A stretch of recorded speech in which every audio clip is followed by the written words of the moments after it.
California's gun ban still in effect after the Ninth Circuit Court of Appeals has issued a stay on a lower court's ruling, while you've also got action happening in the Southern District of Illinois against Illinois' gun and magazine ban.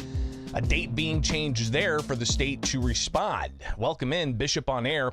Happy Monday, and a lot to get to today. We'll obviously tackle the latest in gun ban litigation, where you've got the California Ninth Circuit Court of Appeals issuing a decision over the weekend to put a stay on the lower court judge's opinion, saying that California's ban on semi-automatic firearms is unconstitutional. Now, that original order from the Southern District of California court, that happened, 10 days ago. We talked about it here with Alan Gottlieb, the founder of the Second Amendment Foundation, ultimately what happened there, and just a flashback to that conversation we had with Alan last week, and what it ultimately meant moving forward, especially for Illinois' gun and magazine ban case that's making its way through the appeals court as well. So again, here's Alan Gottlieb flashing back to our conversation a bit from last week. What's interesting is that this case has already been there once before. We won this with the same judge a few years ago. It went up to the appeals court, and it then went all the way up to the en-banc appeals court, which then, after the Bruin ruling, where the Supreme Court, said that you have to go by the text of the Second Amendment and the history, not by any, social science or, balancing act test, the court remanded it back down to the court to review it in light of the Supreme Court ruling, and came up with a stronger ruling in our favor, and now it's going to go back up through the process. Eventually, it's going to go to the U.S. Supreme Court. It may not be the first assault and ban case to actually get there. The Second Amendment Foundation has previous cases filed in Illinois and Maryland that might get there first. But the Supreme Court is definitely going to be hearing this case, and eventually California citizens will get relief and be able to own semi-automatic firearms that the state likes to call assault weapons. So, again, you've got Gottlieb laying out there some of the arguments that the state has been making, talking about balancing public interests with rights, which the Bruin decision from last summer, not this past summer, but the summer of 2022, said cannot be considered when dealing with constitutional rights like the Second Amendment. But Gottlieb, with a little bit more from last week, here's what he had to say about the trajectory moving forward. Yeah, there are 8 or 9 states that have these kinds of laws on the books right now.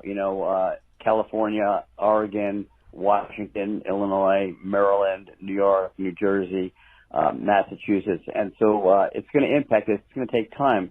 And like I tell gun owners and gun rights supporters, you got to be a little patient. The court system just doesn't work that quickly overnight. Eventually, we are going to win this case. It's going to go to the U.S. Supreme Court, and the so-called assault and bans of commonly owned firearms that are not dangerous and unusual, those laws are going to get struck down, and people are going to be able to continue to own those firearms. So over the weekend, you had the Ninth Circuit Court of Appeals issue a stay on Judge Benitez's initial ruling that California's ban on certain semi-automatic firearms is unconstitutional. I'm just going to look here at the docket. It says that in light of this court's published order granting a stay in Duncan v. Bonta, which is the California magazine ban case. In that case, you've got the question of our magazines to be, and my cat is the joys of broadcasting from home. Got a cat here that's all up in my business.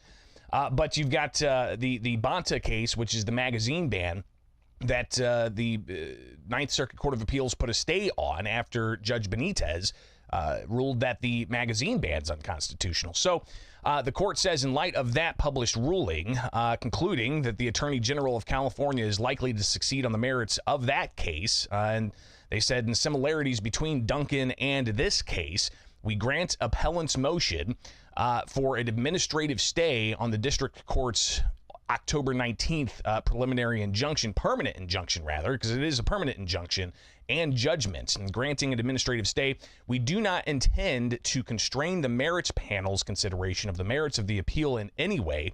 The administrative stay shall remain in effect until the merits panel decides the appeal on issues and order lifting that stay. So there's still action that can be happen in the Ninth Circuit Court of Appeals with the stay on the state of California's gun and magazine bans. But you did have a dissenting judge dissenting against that stay order in California, saying that they would deny the appellant's motion for a stay pending appeal, saying this judge in particular, Callahan, out of the Ninth Circuit, said, "I do not believe that we are bound by the published order in Duncan v. Bonta, and I do not believe that appellants have otherwise met their burden of showing a likelihood of success on the merits, and that they will suffer irreparable harm and injury absent a stay."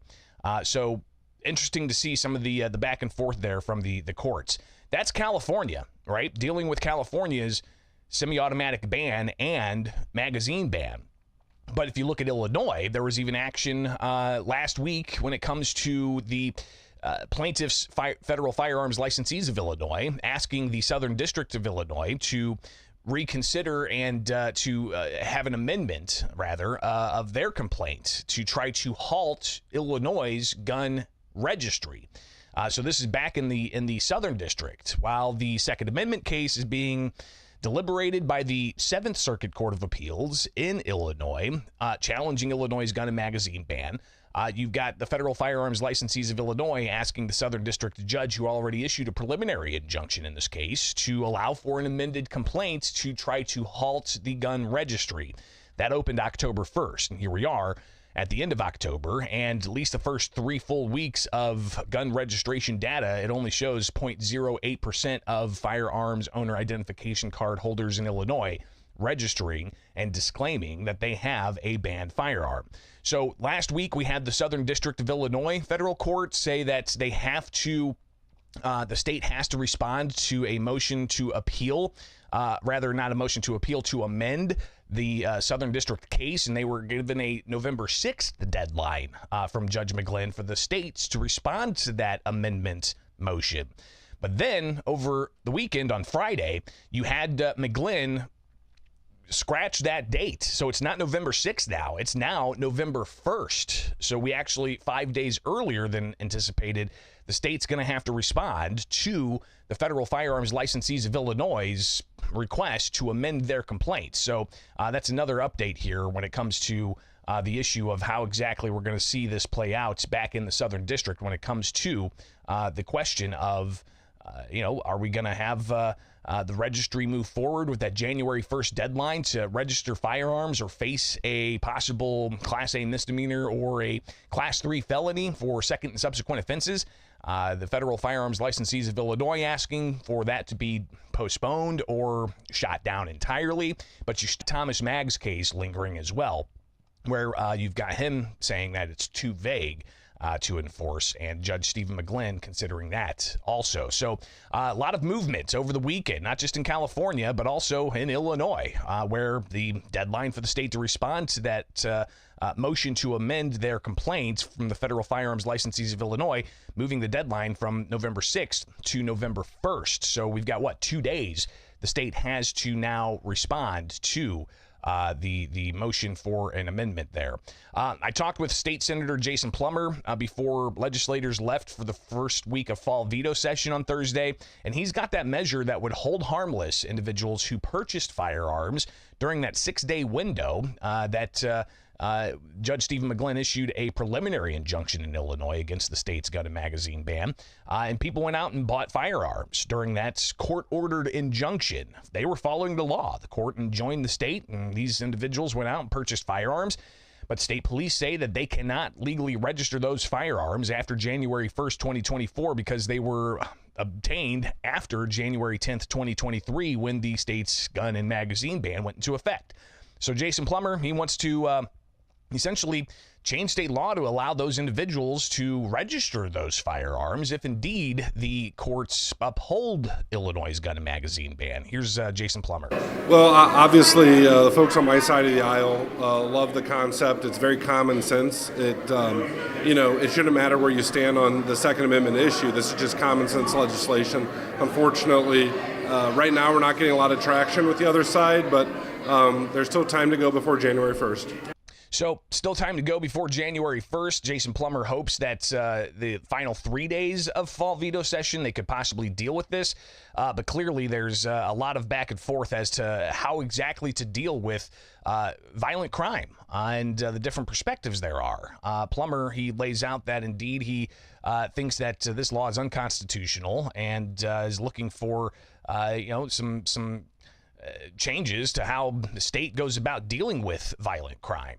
Well, obviously we all are waiting for the courts. I think people, including myself, feel strongly that the legislation has a lot of weaknesses.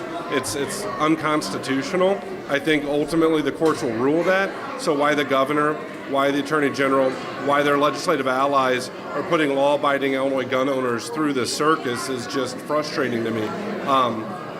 Instead of pushing extreme legislation, why don't we address the issues at hand? They don't seem willing to do that because every issue is a partisan issue, and really every issue should be public policy driven, and there's ways to solve some of the problems that everyone wants to see addressed. And final comment from Senator Plummer when I chatted with him on Thursday. Compliance rates less than 0.1%, and they're going to have a tremendous amount of problem with compliance, and frankly all those law-abiding gun owners, I firmly believe what they're doing is right. There shouldn't be a registry. This legislation is unconstitutional. The courts will eventually rule that. The governor and the attorney general need to quit pushing such extreme stuff. They need to fall into line. So there you've got some of the latest status updates on not just Illinois' gun magazine, but California's gun ban and where exactly these things are in the court system in different jurisdictions. But over the weekend, you've got other instances of mass shootings, including down in Florida and in Chicago. And coming back, we'll delve into that latest mass shooting in Chicago with hearing what police had to say in the news conference yesterday, and some of the statements from Chicago Mayor Brandon Johnson and how exactly other elected officials look at possibly dealing with violent crime of this sort, including Governor J.B. Pritzker talking about mental health and more. Stay tuned. We'll get to that coming up here. It's Bishop on Air. Like, subscribe, hit that notification bell so you can stay up to date daily with what's going on with Illinois' gun and magazine ban and what's happening elsewhere throughout the country when it comes to the Second Amendment. So stay tuned. Plenty more to come. Hey!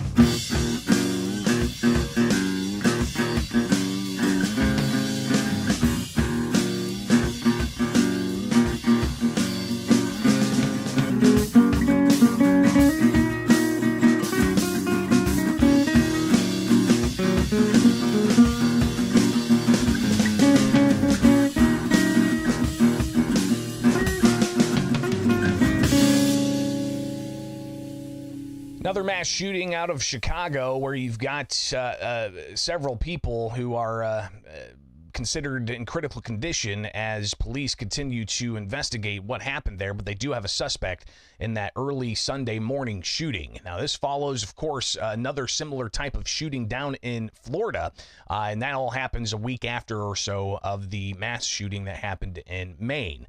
So a lot of questions around the issue of mass shootings and how to properly respond to those.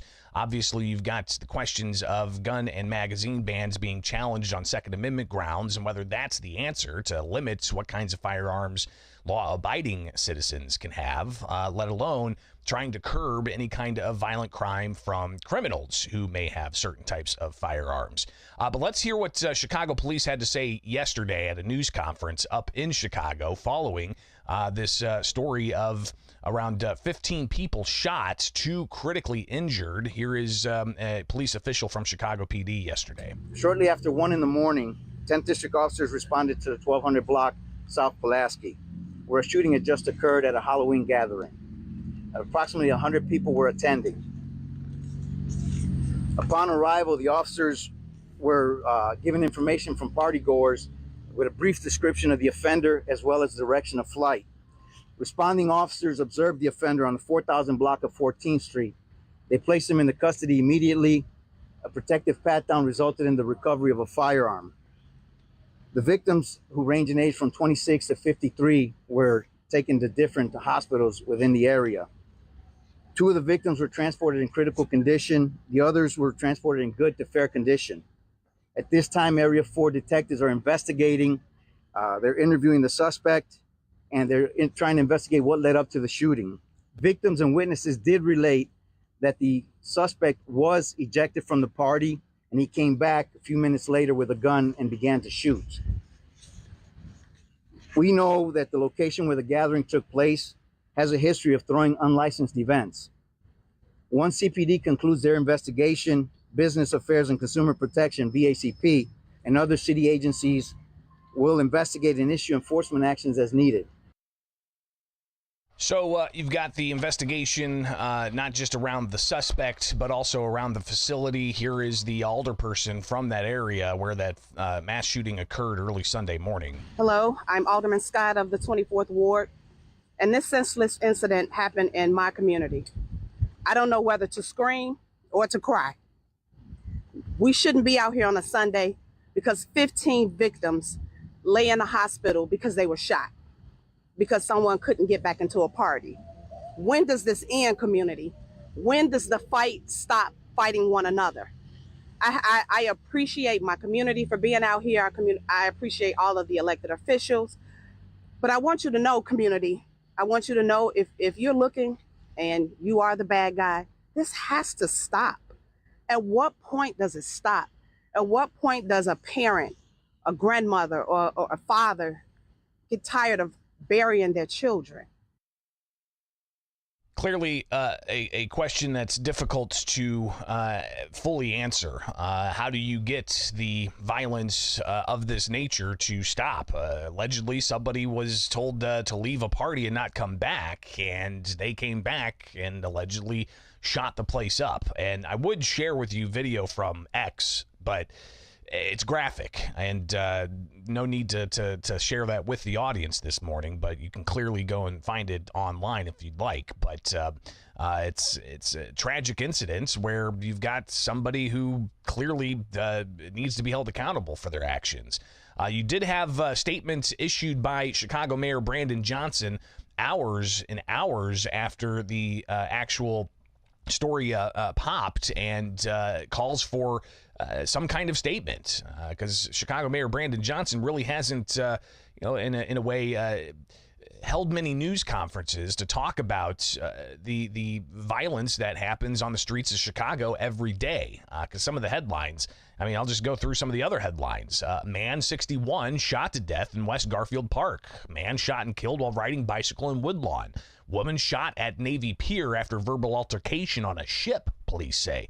Other headlines from Chicago Tribune and the Sun-Times: 18-year-old fatally stabbed near Austin College and Career Academy High School.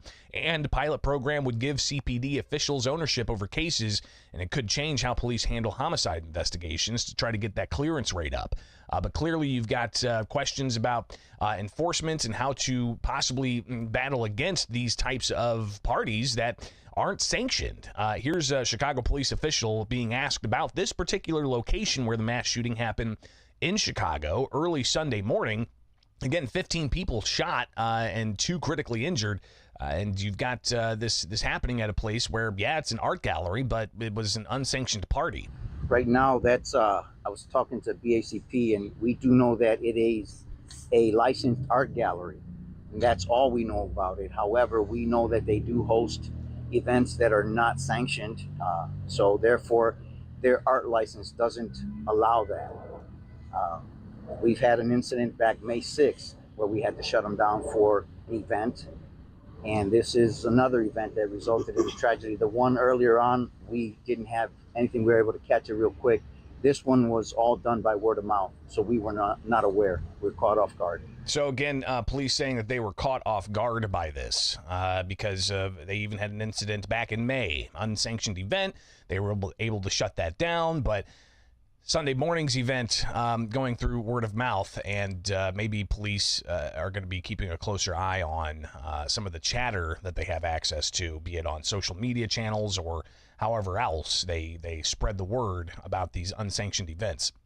But how do you attack this? After last week's Maine mass shooting, a lot of focus was on, trying to ban certain types of weapons. But others were pointing to mental health issues and how the suspect in the Maine shooting had a 2-week stint in a mental health facility, and even had red flags raised about the individual wanting to shoot up the military base he worked at. Well, that suspect's now dead.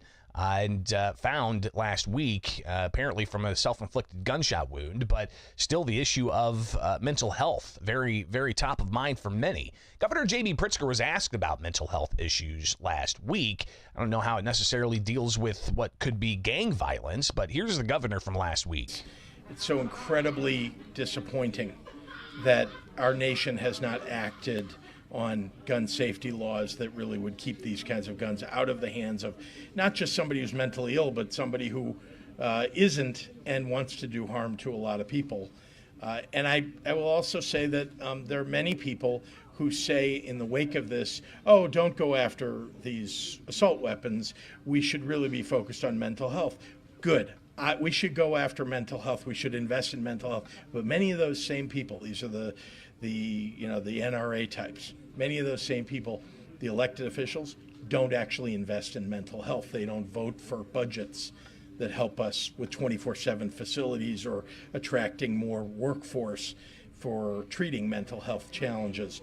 So, I'm disappointed in that. Everybody needs to wake up and recognize if they want to go do something and they're not willing to vote for gun safety laws, then come vote with the rest of us and advocate for mental health facilities and professionals who can really help people in need. And listen, I mean, having watched this play out at the Illinois State House for almost 10 years now, and different conversations about how to curb violent crime and how to address gang activity, there's a whole host of proposals that Republicans have made, that even the Illinois State Rifle Association has made. The ISRA has said in the past that they're willing to, throw their support behind crime interdiction programs, where you use tax dollars to help fund local programs in places like Chicago to, intercept young people into healthy programs that's after work or, developing trades instead of them falling between the cracks to then become violent criminals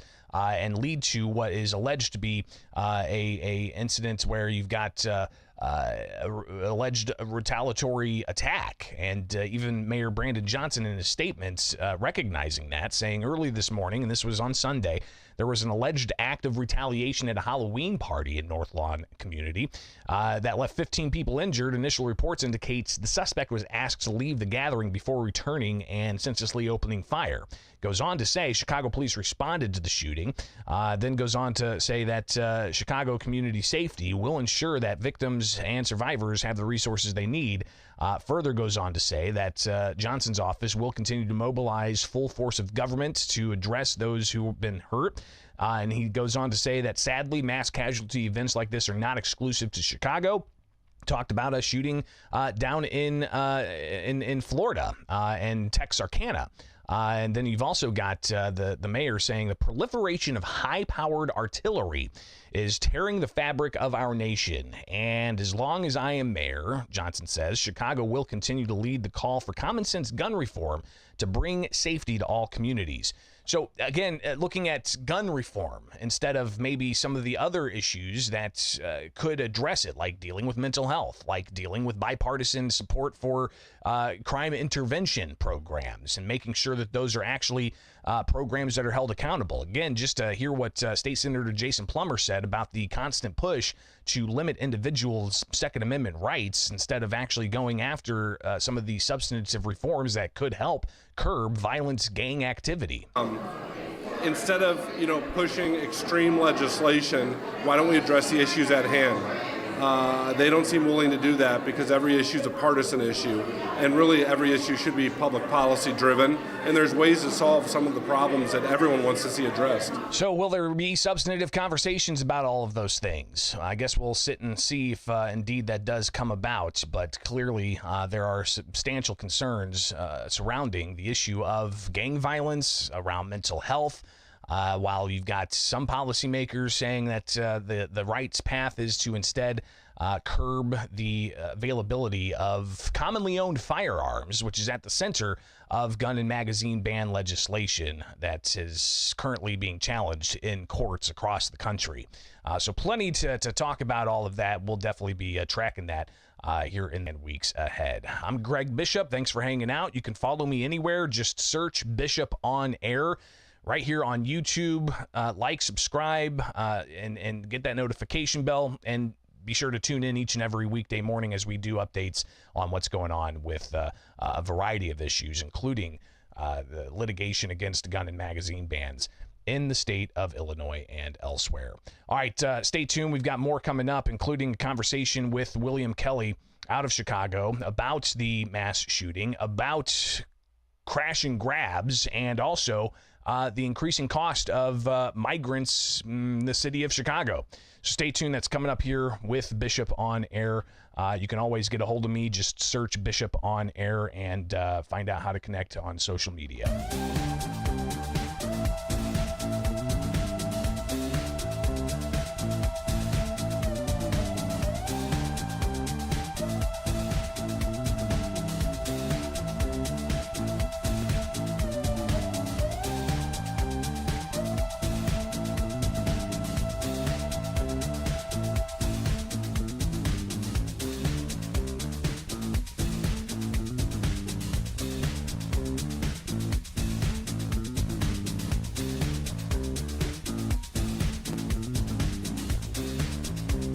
From that mass shooting that happened early Sunday morning to a slew of other headlines of violent crime in the city of Chicago and the ongoing questions about the non-citizens and the cost to taxpayers, let alone those who are worried about their neighborhoods being impacted by migrant base camp tents and so on. I chatted with William Kelly, a reporter out of Chicago, earlier this morning, and he talked about the mass shooting that happened and the response from the mayor's office. Here's William Kelly. Well, that was another mass shooting in Chicago, right? In addition to the 35 shot, 5 killed, Mayor Johnson issued a statement after many people questioned why he had not issued any statement on Chicago violent crime. He seems to have a lot to say about things that are happening outside of Chicago, but he finally issued a statement on this particular mass shooting. Unfortunately, it was about gun control. It had nothing to do with the actual facts surrounding the mass shooting in Chicago or any of the real violent crime in Chicago. As I'm sure you know, Greg, the people who are committing violent crime in Chicago, armed robberies and the like, are not legal, are not FOID card owners, legal gun owners, much less concealed carry. So we're seeing a disconnect between our mayor. Apparently, he's either being dishonest when it comes to discussing the reality of violent crime in Chicago, or he's not competent to discuss the issue. Kelly, of course, breaking down the mass shooting that happened and the response that there was. But again, that mass shooting's not the only violence that's happening in Chicago. You've got a new thing that's happening. It's called crash and grabs. You've heard of smash and grabs, where a group of people will go and smash a storefront and then start looting the place. Well, what about crash and grabs? Apparently, it's when somebody steals a vehicle, smashes it through a storefront, and then goes in and grabs a bunch of items to only then escape from a different vehicle altogether. This is something else that's happening more and more with more frequency, and William Kelly responding to that. Well, one thing leads to another, right? And so you have these armed robberies. You have people, gangs of teenagers, in some cases 14, 15, 16-year-olds, who steal cars, and then they use them to crash into a storefront of a clothing store, boutique, whatever, and then they run in and randomly grab whatever they can, and then jump in a waiting stolen car to speed away. Now, this is the reason why this is so worrisome is because we're starting to see Chicagoans resort to vigilantism. There was a story that just that I'm trying to track down the details on, so hopefully I'll have this for you next week. But of a couple of people who decided that they were going to track down the people who robbed a relative of theirs, and of course it turned into a gun battle. Two people were injured. In the breakdown, in the complete lack of law and order, we're seeing more robberies, more armed robberies, more of these crash and grabs that were traditionally only associated with some type of civil rights protest, but now it's just there's no pretense for it. It just so in one case the same store was a victim of a crash and grab 2 mornings in a row, if not 3. Now that I think about it, you would think that that there'd be some kind of coordinated effort to keep an eye on that particular location, but apparently not. People are not being arrested. They're not being identified. And even if they are, they're released. They're not being punished. A great man once said, if you don't punish the guilty, you punish the innocent. And that's exactly what we have in Chicago. As if it wasn't bad enough, Greg, with the domestic violent crime where we appear to be hell-bent on importing of Venezuelan prison gangs. So these gangs are now in the city of Chicago committing crime, and the only solution that our leaders, both Pritzker and Johnson, seem to have to the issue of violent crime in Chicago is to disarm the law-abiding citizens. So William Kelly talking there about non-citizen migrants who are in Chicago, apparently some having gang affiliation. You have even Sub-X News reporting that a criminal migrant with gang tattoo released by Chicago police to run the streets of Chicago, they posted on Twitter. Among the asylum seekers, they say, exists members of a Venezuelan prison gang named Tren de Aguera. A characteristic of the gang is being extremely brutal, drug trafficking, kidnapping, and arms trafficking, and so on.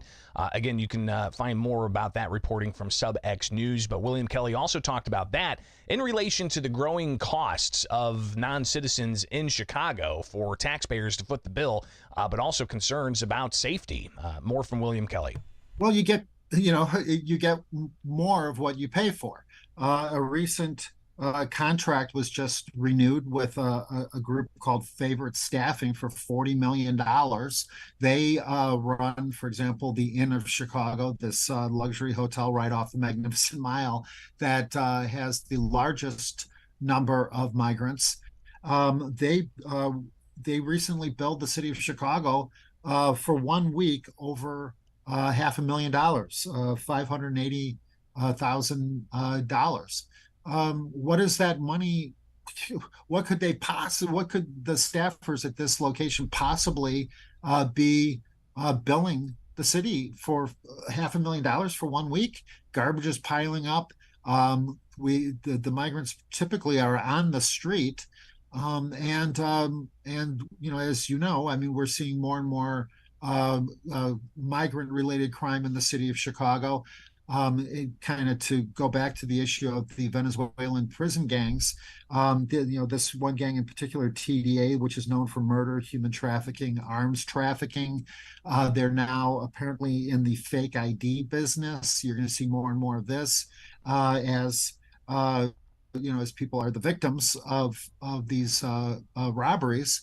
Their social security numbers, their IDs are now being appropriated by this Venezuelan prison gang, TDA. So it is, you get more of what you pay for, Greg.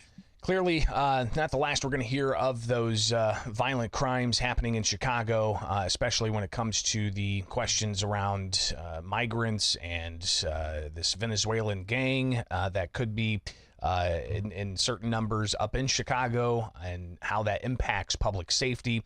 All of these things culminating to serious questions of how law enforcement are to react to all of this. But again, it's not just in Chicago. You've got questions that are popping up elsewhere throughout Illinois. Probably should have addressed this in talking about the mass shooting. But you've got Redux, a magazine that looks at a variety of different things concerning women's rights. They report that a trans-identified male was arrested in Perry County, Illinois, after threatening to murder children in a mass shooting. Police told Redux that Jason Alexia Willie said that he was acting on behalf of the transgender community, reportedly, and yet they say, Redux, crickets from the mainstream media. So I imagine we'll hear a lot more about this in the future because you still have questions around the Nashville shooter, and you remember that story from months ago. We have yet to see that manifesto from that absolutely horrific mass casualty event. So clearly there's a lot more of headlines that are going to be popping on all of these issues and more. We'll do what we can to break them down for you here with Bishop on Air. Be sure to like, subscribe, follow me on social media. Just search Bishop on Air and we can connect that way. Greatly appreciate everybody tuning in each and every weekday morning. I've got some more patches I need to send to those who did not get them in the mail, so hopefully I can get those out before too long. But appreciate everybody checking in and being part of the program. And like, subscribe, share this amongst your friends, and tell people that if they want to know the latest status on litigation against Illinois gun laws, this is the place to get it each and every weekday morning. So make that happen here with Bishop on Air. Have yourselves a wonderful rest of the day. Will tomorrow, am I going to be in costume? I don't know. I've got a bunch of different costumes from murder mysteries I've done in the past. Maybe I'll bust one of them out. Who knows? Might just have to do a little extra show prep tomorrow. But hey, we'll see you back here tomorrow, all right? It's Bishop on Air. Have a great morning and be safe.